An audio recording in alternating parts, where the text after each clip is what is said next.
চলো চলো 126 নম্বর পেজটা গিয়ে দেখো যদি আমার ভিডিও ভালো লেগে থাকে তাহলে একটা লাইক কমেন্ট আর পাশে থেকো, ঠিক আছে?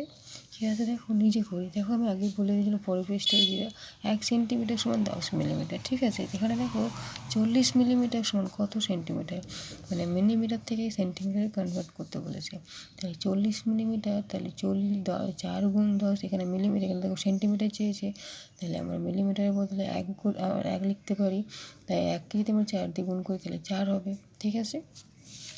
এবার দেখো 70 মিলিমিটারকে সেন্টিমিটার নিয়ে যায়। 70 মিলিমিটারকে একই রকমভাবে 7 গুণ 10 বা মিলিমিটারকে সেন্টিমিটার করতে বলেছে, তাই সেন্টিমিটার 1 লিখলাম। তাহলে কী হবে, 7/7কে 1 দিয়ে গুণ করলে 7/7, ঠিক আছে? 7 থেকে 7 হয়। এবার দেখো 38 মিলিমিটারকে সেন্টিমিটারে নিয়ে যায়।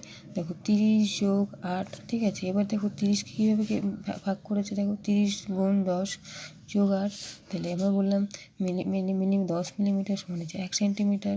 তাহলে আমরা 10-এর বদলে 1 লিখতে পারি। তাহলে 1কে 3 দিয়ে যদি গুণ করি তাহলে 3 3 তাহলে 3 সেন্টিমিটার 8 মিলিমিটার। আশা করি বুঝতে পারলে। যদি আমার ভিডিও ভালো লেগে থাকে তো একটা লাইক কমেন্ট করে দিও, ঠিক আছে?